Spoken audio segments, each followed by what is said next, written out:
Joy. It is my pleasure to bring up Lars Jan, who is a founding artistic director of Early Morning Opera. My gosh. Hi, everyone. I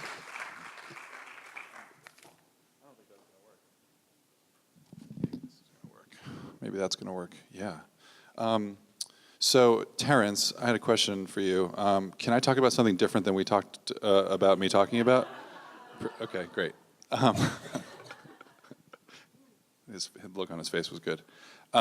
So yeah, my name's Lars, and I want to talk about Renaissance. I think you all have your own feelings about why the theater is great, and I think they're probably pretty similar to other people's in this room. But I think I'm particularly interested in the scope of your and my desire for a much broader cultural conversation. And I'm going to make some sort of vast generalizations. I'm also going to be really brief. It's 5:45 on Saturday. So this is my favorite time of the day, and I'd really like to enjoy it elsewhere. No, I'm kidding. I'm a theater director and an artist and a writer, and I make lots of different kinds of things, and all my company's performances look very different from one another. But at the core of all of those pieces is the fact that I love audiences and live events and live experience. And for whatever the different aesthetics that are pursued in the theater in Los Angeles might be, I think we all share that, a commitment to what can happen in live performance. And my version of semi-recent history is that screens have been kicking the teeth in of the theater for over 100 years, to varying degrees. And pretty much since the Lumiere brothers started projecting trains, and folks freaked out like you and would run out the doors because they thought a train was going to crush them. And that's like taking suspension of disbelief to a whole other level. And there are certainly exceptions to that rule, but I think you'll definitely recognize the fact that screens have proliferated like crazy.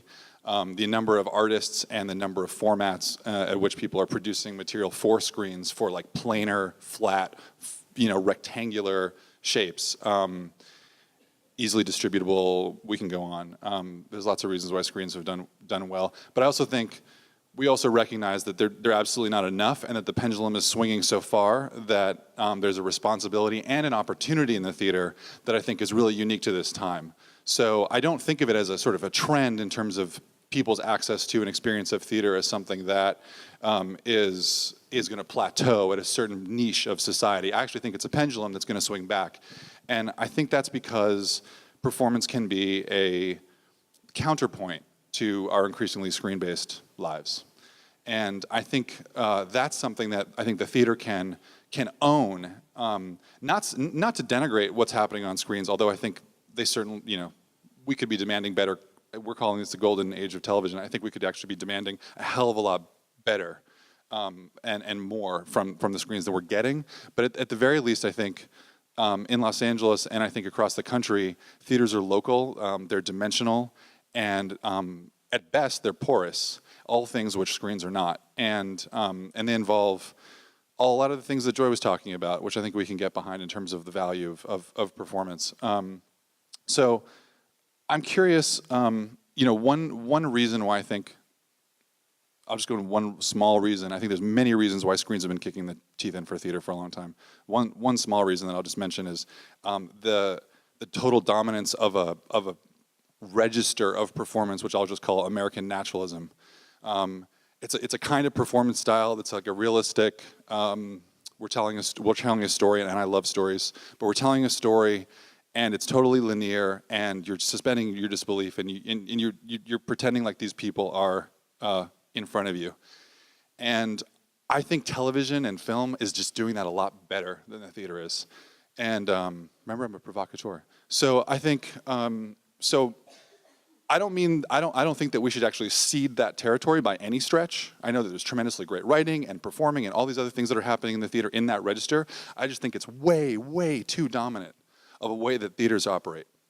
And I think that the ecology could be so much more diverse in terms of what actually happens in theater spaces than that register.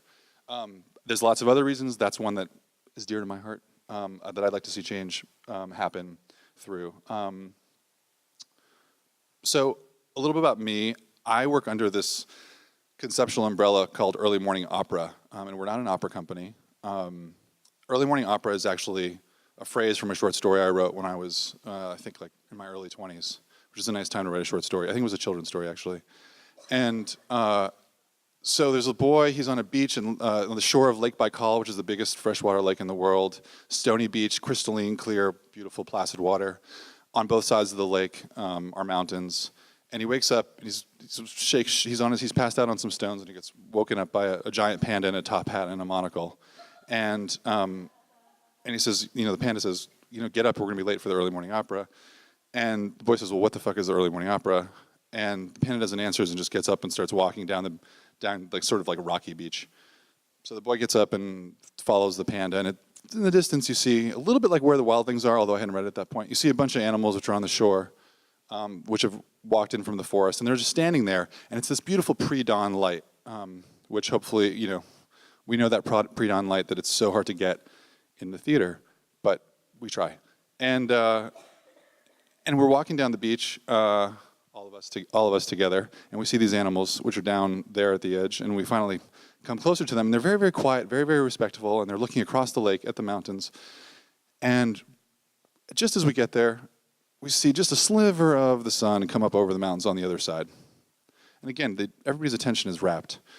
And the sun rises, and eventually the bottom surface of that sort of pregnant sphere breaks through and passes over the mountains and starts its ascent into the sky, where it's going to be this like innocuous little tiny dot.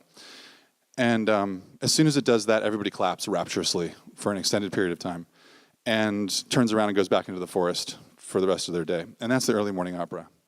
And to me, which is obviously the sunrise, and to me the sunrise is the sunrise is a symbol of Renaissance. And that's what I'm actually interested in. That's kind of the scope of my desire. I don't personally really actually have an ambition for the theater specifically. I have an ambition for global culture, and that's to totally and remarkably change the way that creativity and art relates to cultural discourse writ large, everywhere. And that's going to take some time. I don't think that's like a 3 or 5 year plan. I don't know what that's going to look like precisely. It's going to take lots of different partners, obviously. But I think it's also really important that everybody allows themselves to not take the current status as the condition.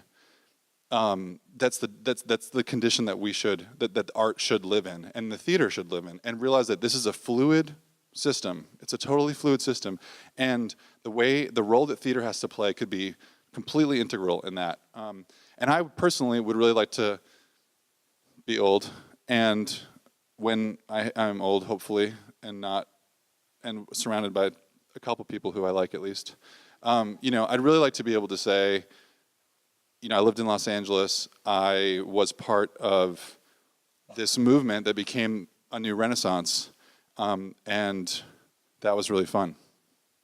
Thanks.